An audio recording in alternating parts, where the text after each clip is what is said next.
Bonjour à tous, je suis très contente d'être parmi vous aujourd'hui. Ce que je vais vous présenter, je l'ai préparé avec Élodie Charuel, qui est chef de clinique à Clermont-Ferrand.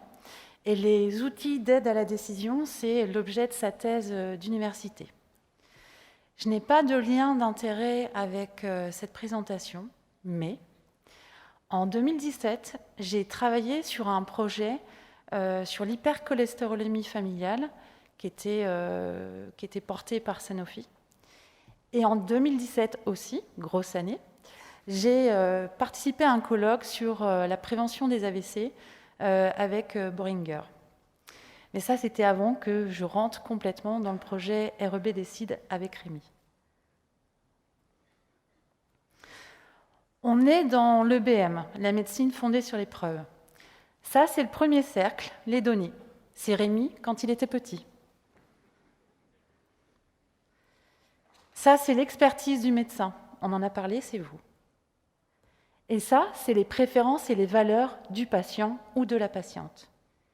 Le défi des outils d'aide à la décision, c'est de passer d'une médecine prescriptive à une médecine qui accompagne le patient dans sa décision. Et moi, je vais vous parler des outils. Donc, on a regardé ce qui existait à l'international.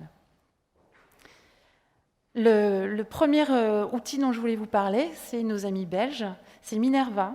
C'est une revue d'Evidence-Based Medicine qui analyse les études qui sont pertinentes pour notre pratique et qui nous donne des éléments de bénéfice ou de risque sur tel médicament pour telle indication. Un autre outil d'Evidence-Based Medicine qu'on peut utiliser, c'est le NNT. Donc le NNT, Rémi en a parlé, c'est le Number Need to Treat, c'est combien de patients je vais traiter pour éviter un événement. Donc ça, c'est américain. Et donc, il vous présente, à partir d'une étude, donc là, sur les statines, je traite un patient, combien de patients je dois traiter plutôt pendant 5 ans pour éviter un infarctus. Donc, il faut que je traite 104, c'est sur votre gauche, il faut que je traite 104 patients pour éviter un événement d'infarctus du myocarde. Je ne sauve personne, par contre, en traitant tous ces patients pendant 5 ans. Et j'évite un AVC quand je traite 150 patients pendant 5 ans. On présente aussi de l'autre côté les effets indésirables. Quand je traite 50 patients avec une statine pendant 5 ans, il y en a un qui va développer du diabète. Et sur 10 qui vont être traités, il y en a un qui va avoir un problème au niveau musculaire. Un autre outil, c'est la Mayo Clinic. C'est américain, c'est souvent assez connu.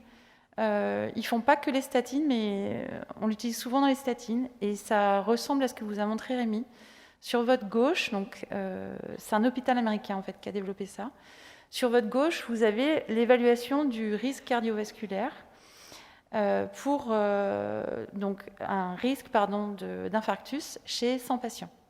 Donc au bout de 10 ans, vous avez en orange 12 patients qui vont avoir un infarctus. Au milieu, vous avez des éléments de coût du médicament, de charge mentale, je pense qu'on peut le traduire comme ça pour le patient, à savoir prendre un médicament tous les jours, une fois par jour, et puis d'autres bénéfices. Et en violet, vous avez les effets indésirables. De l'autre côté, sur votre droite, ça estime en fait quel est le gain en termes de bénéfices si je traite ces patients avec une haute dose de statine. Donc vous voyez que là, dans ce cas-là, on a 7 patients en orange qui vont avoir un infarctus, et il y en a 5 chez qui on va éviter cet infarctus. Ça, c'est le Harding Center for Risk Literacy, donc c'est allemand, et ça ressemble un petit peu à la Mayo Clinic, vous voyez, sur la forme, pour présenter les données d'efficacité ou les risques. Ça, c'est une échelle, c'est un outil d'aide à la décision qui a été développé par les Canadiens, donc à Ottawa, dont France Légaré fait partie. Elle était venue nous le présenter sur une session de FAIR-JP, sur une préconférence du congrès du CNGE il y a quelques années. Et là, en fait, cet outil, vous pouvez l'utiliser sur n'importe quelle situation. Donc la première partie, c'est clarifier déjà la décision qui est à prendre. Quelle décision vous devez prendre? Vais-je devenir MSU? Pour quelles raisons devez-vous prendre cette décision? Quand vous devez faire ce choix, etc. La deuxième partie, c'est l'exploration des options. Donc les connaissances, déjà, quels sont les bénéfices à faire ce choix, quels sont les risques à faire ce choix, et une exploration des valeurs. Et c'est là où il y a toute la différence. Un vrai outil d'aide à la décision, on doit avoir une exploration des valeurs du patient. Et enfin, le degré de certitude, c'est à quel point je suis certain que j'ai pris la bonne décision pour moi. Donc la troisième partie, ça permet d'identifier les besoins du patient par rapport à cette décision à prendre. Et enfin, la dernière partie, je ne vais pas tout vous détailler, ça permet de planifier en fait les prochaines étapes. Est-ce qu'il va falloir retourner sur les connaissances? Est-ce qu'il y a des choses qui manquent pour pouvoir prendre cette décision? Est-ce qu'il va falloir qu'on retravaille sur les valeurs? Est-ce que vous avez besoin de soutien? Est-ce qu'il vous manque des choses pour prendre cette décision? Et alors, qu'est-ce qui se passe en Gaule? On a l'ebmfrance.net, qui est un site qui est développé par le Collège de la médecine générale et qui est un outil qui met à disposition des guides de pratique clinique avec des données à partir d'études. Et la plupart des données, je crois, exposées sont une traduction d'une collection finlandaise. Donc il y a un partenariat en fait avec cette collection. Et il y a aussi des recommandations de la HAS. Il y a un partenariat maintenant avec la HAS. On a les fiches informations patients prescrire qui donnent des informations effectivement de bénéfices et de risques. Alors je vous parle d'antibiotiques. Vous allez me dire quel rapport avec les statines? Aucun, mais quand même. C'est juste pour vous faire toucher du doigt. Antibiotiques, c'est un outil extrêmement intéressant et extrêmement utile. Moi, j'utilise quasiment tous les jours. Mais on n'est pas dans un outil d'aide à la décision. On est dans un outil d'aide à la prescription. On ne prend pas l'avis du patient, on n'explore pas ses valeurs. C'est juste un outil qui aide le prescripteur à choisir le bon traitement. Et là, pareil, je vous parle autre chose que statine. Pourquoi? Parce que ça, c'est un outil d'aide à la décision. Je ne sais pas si vous le connaissez, ça a été développé sur le vaccin contre la Covid, donc le vaccin Pfizer, et ça a été fait par le conseil scientifique du CNGE. Sur votre gauche, vous avez la présentation du vaccin, en quoi ça consiste, quelle est la population cible, qui on veut vacciner, pourquoi. Et puis sur la partie droite, ça reprend les éléments du test sûr en fait. Les questions, ça c'est les questions à poser à la personne pour identifier ses besoins et décider avec lui. Avez-vous des questions sur les risques et les bénéfices de chacune des options? Quels risques et bénéfices sont les plus importants pour vous? Pensez-vous avoir fait le bon choix pour vous? Qui peut vous soutenir afin de faire votre choix? Et juste en dessous, vous avez les données de bénéfices et de risques à faire cette vaccination. Comment on sait si on est dans un outil d'aide à la décision? Il y a une collaboration, donc c'est les IPDAS, donc International Patient Decision Aid Standards, yes, qui a, donc c'est un groupe de travail de praticiens et de chercheurs et qui ont donné des critères qui permettent de dire on est bien dans une démarche d'aide à la décision avec le patient ou pas. Donc il y a pas mal il y a une dizaine d'items qu'en gros, ils ont fait plusieurs échelles. Et là, j'ai fait le choix juste de vous montrer les valeurs, parce que c'était un des items qui doit apparaître dans les outils. Je viens de Clermont-Ferrand. La HAS, elle a édité une fiche méthodologique qui donne des éléments pour élaborer une aide, les outils d'aide à la décision. Et quand vous regardez sur votre gauche, ça reprend à nouveau les mêmes éléments. Donc en France, il nous manque un outil d'aide à la décision autour du médicament pour accompagner le patient dans le fait de prendre ou de ne pas prendre, ou de prendre autre chose.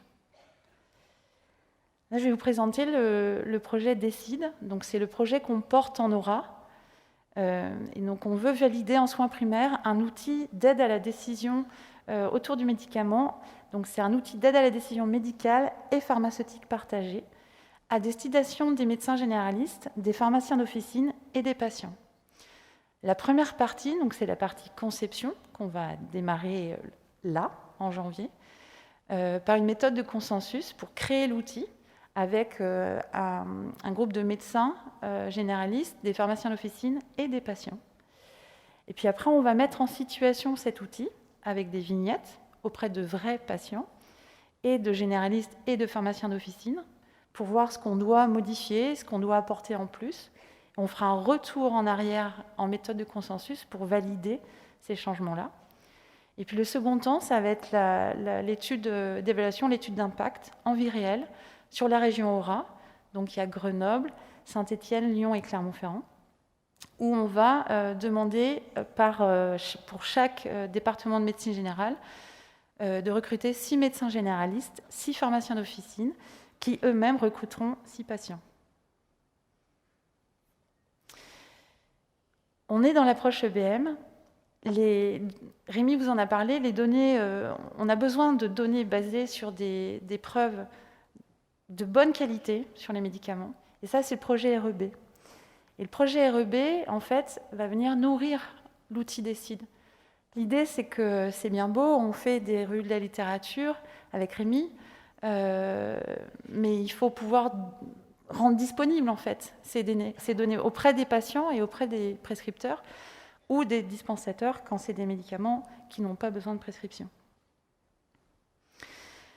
Donc, je vous parlais de la région Aura. Nous, on a fait un focus sur les médicaments à prescription médicale facultative. Donc, c'est les médicaments que vous pouvez prescrire, paracétamol, ibuprofène, mais qui peuvent être pris aussi directement en pharmacie d'officine. Pourquoi ? Parce que c'est un gros volume de consommation des patients, et aussi parce qu'on a une équipe de recherche qui est pluriprofessionnelle, dans laquelle on a des médecins généralistes, mais dans laquelle on a aussi beaucoup de pharmaciennes d'officine. Mais on peut tout à fait imaginer, et ça a démarré, de s'intéresser à d'autres molécules. Rouen, par exemple, s'est intéressé aux benzodiazépines, et il y a Églantine qui travaille, Églantine Ferrand de Vouges, j'espère que je n'ai pas écorché son nom, qui travaille sur les benzodiazépines. Comment on va évaluer en fait cet outil ? Xavier vous en a parlé. En fait, on va utiliser une échelle de conflit décisionnel. Là, je vous ai juste mis un petit morceau, mais ça reprend ce qu'on vous a présenté depuis le début. Je connais les options qui s'offrent à moi, je connais les bénéfices de chaque option. On sait que le fait d'allier les données avec un outil d'aide à la décision, ça diminue le conflit décisionnel. Et on a plusieurs études qui permettent de dire ça. Alors pourquoi le surfeur ? C'est parce que quand on est dans une démarche d'aide à la décision, ça permet que le patient garde un certain équilibre. Et nous aussi. Ce qu'on veut, c'est passer de cette posture de prescription, voire de conseil, où malgré tout, on est quand même souvent dans le conflit, vers une posture qui est plus dans l'accompagnement, et pour reprendre une image, plus dans la danse. Alors, une dernière séance de questions sur la présentation d'Hélène, mais plus largement sur les 3 présentations. Philippe Zer, enseignant à l'Université de Paris et administrateur de la revue Prescrire. J'ai des conflits décisionnels avec les patients parce que parfois, ils mélangent toutes les statines. Or, il me semble, comme Rémi Boussageon l'a montré tout à l'heure, que simvastatine et pravastatine sont des statines qui marchent, contrairement aux autres. Donc, je souhaite souvent prescrire ces statines et il faut que j'explique, à l'aide des documents de Prescrire par exemple, ou d'autres, que ces statines sont efficaces pour enlever le conflit décisionnel avec mes patients. Et j'ai encore plus de conflits avec les cardiologues, parfois d'autres, les endocrinologues, d'autres prescripteurs de statines, où là, mon problème est les décisions prises sur les études. Et je vois bien quand je téléphone au cardio ou à l'endocrinologue, que je prépare devant moi les études, parce que le cardio et l'endocrino vont me dire « l'étude machin a dit que ». Et moi, je lui réponds « non, si on lit Prescrire ». Je lis Prescrire depuis que je suis en 3e année de médecine, et je regarde jamais le LDL, quand le cholestérol total est à peu près normal. Et donc, j'arrive à traiter mes patients sur le risque cardiovasculaire et je me heurte à mes collègues qui, eux, me balancent des études. Notre propos, c'est qu'ici, j'ai du mal à lire la littérature tout le temps, à interpréter les études. Et donc, il faut que je lise. Et on vient bien de voir avec Hélène Vallée-Russel qu'il faut lire des documents. Donc, prescrire, là, c'est un vrai lien d'intérêt, un vrai conflit d'intérêt. Mais Minerva, c'est très bien. On a du mal à voir les études pour pouvoir discuter avec nos collègues. Et je ne sais pas comment faire, parce qu'évidemment, on vit en congrès. Mais pour tous nos jeunes qui sont ici, dans 30 ans, tout sera différent. Donc, il nous faut des structures, des choses qui nous aident à avoir des éléments simples, parce que là, c'est les statines, mais il y a la même chose avec les antibiotiques, avec les anti-inflammatoires, avec les médicaments du diabète, comme on a bien vu. Comment est-ce qu'on peut faire pour nous simplifier la tâche ? Merci de votre intervention. Je commence à répondre, puis tu me compléteras. Quand on a démarré le projet REB Décide, c'était surtout Rémi, on lui a dit « t'es un dingue, jamais tu arriveras à faire ça, c'est impossible ». Mais on a une force en médecine générale, c'est qu'on est nombreux et qu'il y a beaucoup de départements de médecine générale. Et nous, notre idée, c'est que chaque département de médecine générale ou chaque équipe qui souhaite s'investir dans le projet puisse se saisir d'une classe de médicaments ou d'une indication, et que ce travail-là, en fait, si on travaille tous sur des molécules différentes, au fur et à mesure, on va la construire, cette base de données. Et on va mouliner les données de la littérature. Bien sûr qu'on n'est pas en capacité de faire ça dans nos cabinets, et ce n'est pas l'idée. Enfin, quand on est en pratique clinique, on est en pratique clinique. Mais la partie recherche, si on arrive à chacun développer un petit bout, on peut probablement balayer les médicaments qu'on utilise tous les jours.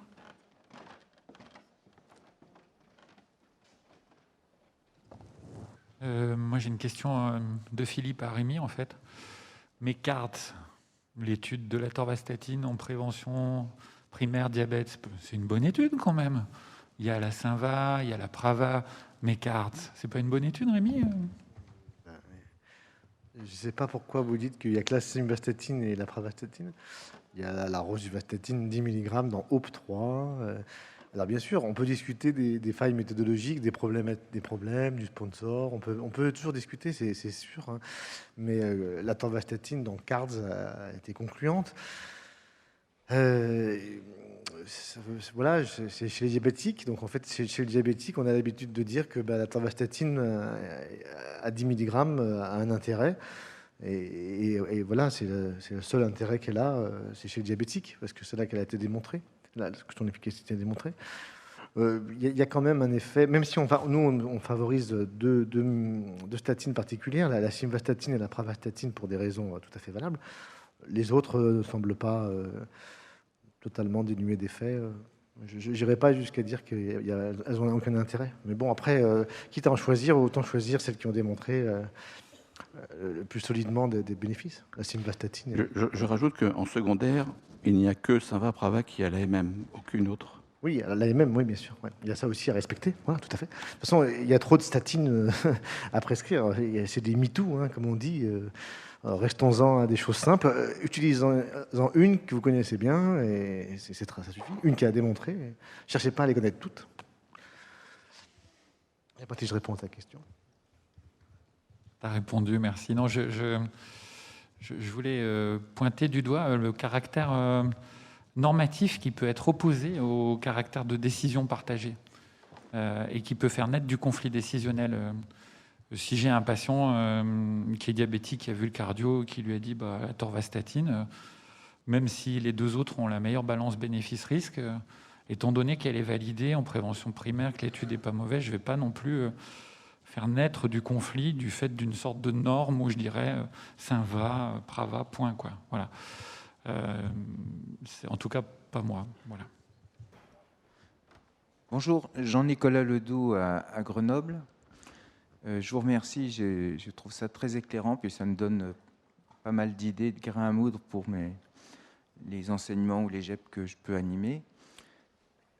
Moi, je voudrais faire une remarque qui va peut-être être perçue comme polémique, mais ce n'est pas du tout mon objet. C'est que la décision partagée, c'est quelque chose que nous portons, la médecine générale, pas seulement en France, qui n'a pas l'air d'être partagé forcément par d'autres spécialités.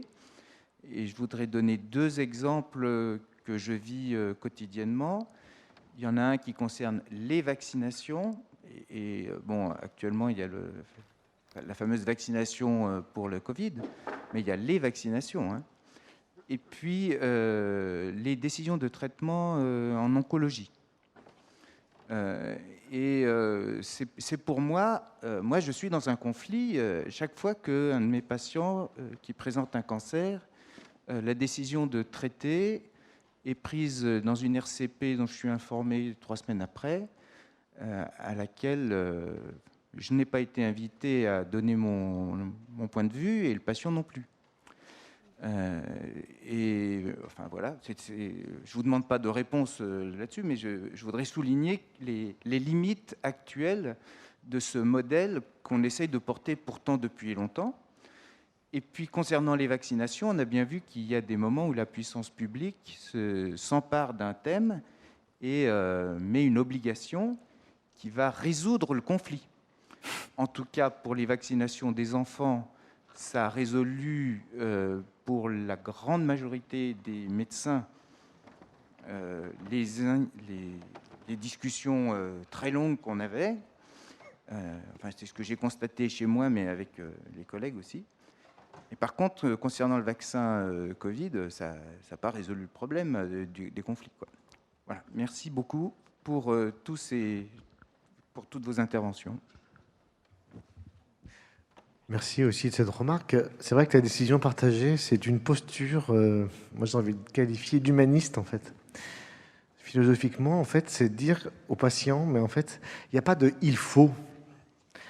Ça, c'est la logique dans laquelle on a été baigné, formé par nos études médicales et les recommandations.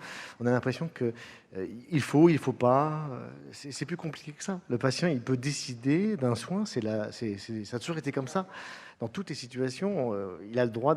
L'observance thérapeutique montre, par exemple, que c'est pas parce que vous dites de prendre sa statine, si vous n'avez pas discuté avant, il va pas la prendre derrière. Hein, et du coup, en fait, c'est vraiment une posture, je dirais, philosophique. Et donc, du coup, le CNGE, les généralistes ici présents, la portent aussi pour ça. C'est pas pour ses bienfaits sur les effets qu'elle aurait sur la santé. C'est une attitude relationnelle qui rend le patient sujet de sa vie. Donc, c'est vraiment une posture philosophique.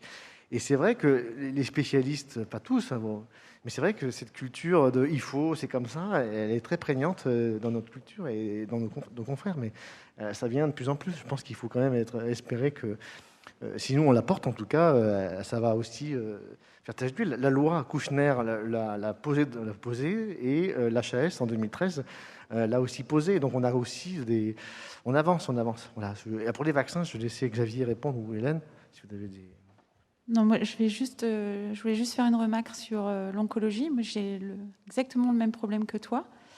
Là, on ne vous a pas présenté en détail, mais le projet REB, c'est vraiment une gradation des niveaux de preuve, en fait, en fonction des données disponibles dans la littérature. On pourrait tout à fait imaginer, à un moment donné, que les oncologues s'en emparent. Et le système qu'on a développé, tout le monde peut s'en emparer. Après, est-ce que les oncologues vont vouloir s'en emparer ? Parfois, je me pose la question, est-ce qu'il y a peut-être une raison pourquoi ils ne donnent jamais les données d'efficacité ? Alors, ils ont les mêmes problèmes que nous, c'est que c'est probablement pas facilement disponible, mais peut-être qu'il n'y a pas beaucoup de traitements qui ont vraiment une efficacité sur certaines situations en oncologie. Et ma deuxième remarque, c'est par rapport aux spécialistes, aux autres spécialistes. Est-ce qu'ils vont avoir une démarche de décision médicale partagée ? Moi, je dirais peut-être, parce que quand on repense à l'apprentissage par compétences, c'était pas gagné. Et maintenant, ça devient le gold standard aussi pour les autres spécialités. Donc, on a souvent été novateurs, les généralistes. Donc, peut-être qu'ils vont nous rejoindre dans cette démarche-là. Je voudrais juste rebondir à ce que dit Hélène, c'est hyper pertinent. Il faut sortir, c'est marrant, c'est paradoxal ce que je vais dire, il faut sortir du « il faut ». En oncologie, en fait, on est dans « il faut faire, il faut agir, il faut proposer un traitement ». En fait, notre conflit décisionnel à nous, c'est notre sentiment qu'on est obligé d'apporter une réponse efficace au sens comme on l'a appris. La réponse qu'on a à apprendre, c'est d'accompagner, et d'aider, et d'expliquer, et de choisir ensemble. C'est pas de laisser le patient tout seul décider, ni de décider à sa place. Mais en fait, c'est pas... Vous voyez, on sort de ce côté, c'est bien, c'est pas bien. Voilà, c'est là où on élève le débat. Et je voulais vraiment le préciser ici, parce que ça va pas se résoudre. Voilà, ça va se résoudre que si nous-mêmes on est détachés. Le patient a le droit de refuser le médicament, même en prévention secondaire. De toute façon, vous ne pourrez pas l'empêcher. Il y a des personnes qui fument, qui, après un infarctus, qui continuent. Mais qu'est-ce que vous voulez qu'on fasse? Nous, on essaye de faire notre travail, mais on doit se détacher de ce principe qui nous pousse à l'action, mais l'action technique. Alors que, voilà, on peut discuter. Juste par rapport à l'échelle de conflit décisionnel, on vous l'a un petit peu présenté. Il y a une forme qui existe pour les praticiens, en fait. Et nous, notre idée, c'est aussi d'évaluer la diminution du conflit décisionnel chez le médecin. Probablement qu'on sera plus à l'aise aussi dans cette démarche. On va pouvoir présenter les données, on va pouvoir explorer les valeurs des patients dans la prise de décision après. Alors, Nicolas, premièrement, l'onco. Comme Philippe, je suis un lecteur de prescrire. Alors la pixantrone, une anthracycline, et puis pour la leucémie, je ne sais plus laquelle, mais normal, hein, bon, j'en vois pas tous les jours. L'étude, tu as 1 mois et 10 jours de survie en plus. Alors bien sûr, le petit bonhomme de la revue Prescrire, Gaspard, il met un coup de pied. Vu le coût, 1 mois et demi, voilà. Mais en fait, la décision partagée, c'est pas ça. C'est ce patient, est-ce que ça l'intéresse de refaire un tour d'anthracycline avec tous les risques? Est-ce qu'il se dit 1 mois et demi dans mes valeurs, dans mes préférences, c'est important? Est-ce qu'il se dit non, ça suffit? Je veux profiter des derniers moments. Et tu vas comprendre, comme le paradigme, c'est très long de changer de paradigme, commencer par l'onco, c'est un petit peu comme si, moi qui ne fais plus beaucoup de sport, je disais demain, je vais faire le K2, tiens, allez, voilà. Mon ami Xavier Lenné, il pourrait faire le K2, mais pas moi, quoi. Donc, ils viendront, mais on n'est pas tout seul. La santé pub, elle est avec nous. Franck Chauvin, grand témoin, demain, il était au symposium de la décision partagée à Lausanne. On n'est vraiment pas tout seul, le président du Haut Conseil de la santé pub. Après, la vaccino, c'est des arbitrages. Et crois-moi qu'ils pensent à tout. Si tu, par réactance de Brems, quand on a un interdit, on veut toujours l'interdit. Vous voyez ce que je veux dire? S'il y a un jouet pour un enfant de 2 ans devant une barrière et un autre derrière, l'enfant de 2 ans, il veut celui qui est derrière la barrière qu'il ne peut pas avoir. Si cette réactance, elle conduit à plus de 5% de résistants, d'hésitants, d'opposants vaccinaux, et que le R0, il demande une couverture de plus de 95, on est cuit par l'obligation vaccinale. Donc tout est à peser. C'est pas si simple, l'obligation vaccinale. Elle a un cut-off aussi. Elle a un moment où elle va tellement créer d'anticorps qu'elle peut empêcher, au contraire, l'immunité collective qu'on voudrait. Ils y pensent. Il n'y a pas de souci. Il y a des gens qui en discutent. Et vous voyez que la décision partagée, elle est de partout. Le conflit, il est de partout. Mais en effet, on est en retard. Et probablement, quand même, c'est à nous de le porter. France Légaré était venue, Hélène comme grand témoin à Nantes. Voilà. Et clairement, les Canadiens, oui, ils ont des outils pour, je cite souvent cet exemple, ils ont des outils pour des personnes en EHPAD qui ont des crises de violence et d'agressivité, et on leur demande de réfléchir à ce qu'ils ne veulent pas un traitement pour les calmer. Voilà. Et nous, dans notre tête de médecin, attends, ils ont des troubles cognitifs, c'est fini, ils ne décident rien. Voilà.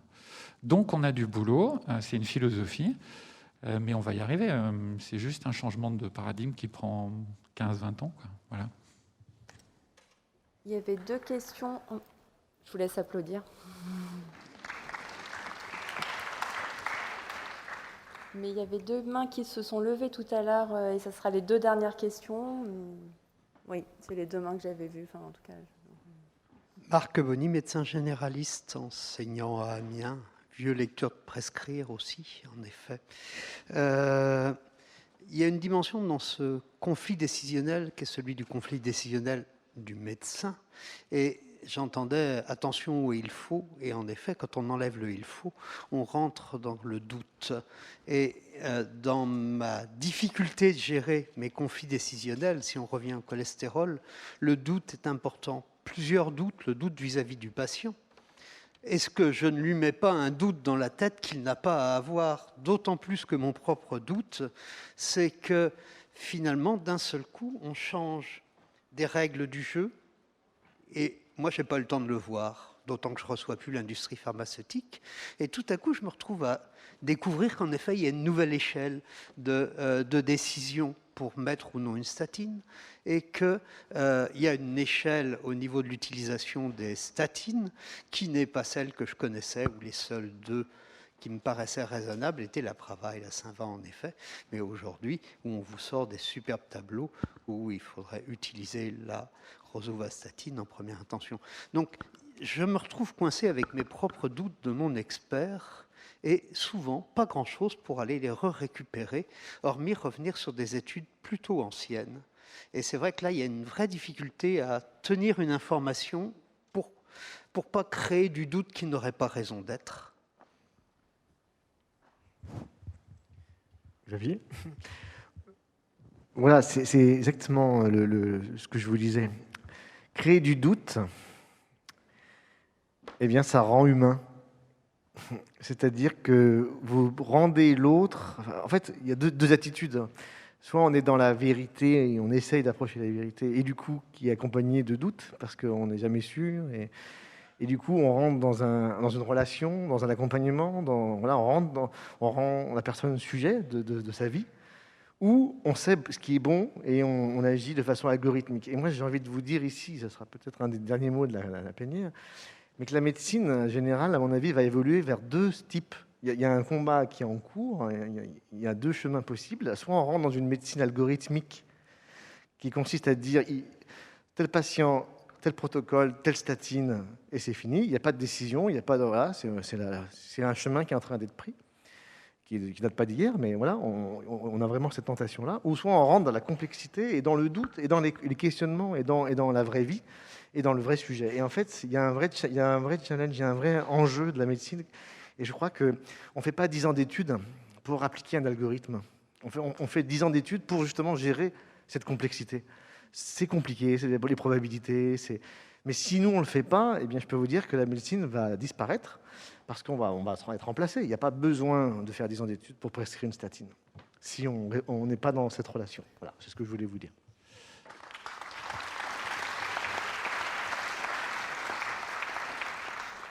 J'ai un autre conflit d'intérêts. J'ai coordonné l'ouvrage R2C et ce que j'ai demandé aux auteurs, réforme du deuxième cycle, les items, c'est de supprimer le médecin doit. Voilà, tu vois pourquoi? Parce que dès le deuxième cycle, tu dois avoir du doute. Il me semble qu'aux dernières données de la science, c'est voilà, la metformine a la balance bénéfice-risque probablement la meilleure parce qu'elle est très bien tolérée, même si elle n'a pas démontré d'efficacité sûre. Au lieu de, en premier, metformine, en deuxième, metformine sulfamide, en troisième, metformine sulfamide plus machin. Voilà, il faut vraiment s'éloigner de l'algorithme et remettre de la complexité.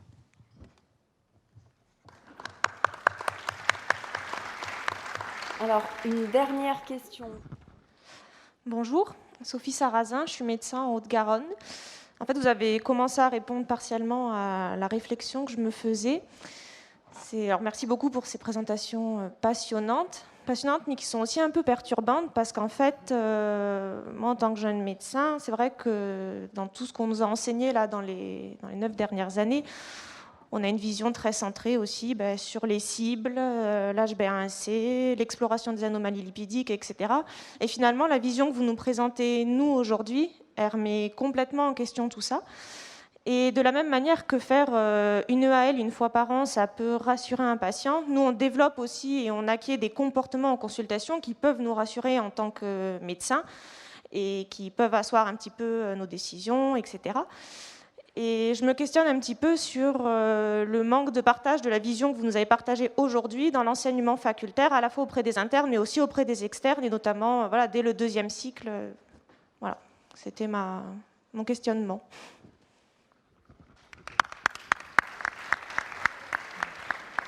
Alors, j'espère qu'on ne t'a pas trop bousculé. Voilà.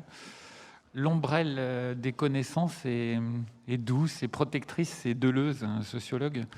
Et donc, évidemment, on serait tous ravis d'avoir une seule vérité qui bouge plus, ce serait reposant.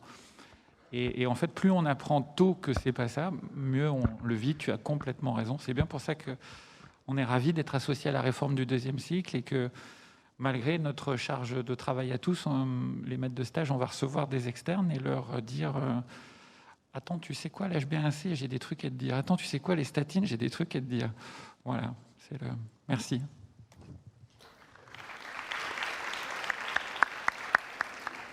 Je pense que dans l'enseignement, c'est en train de bouger.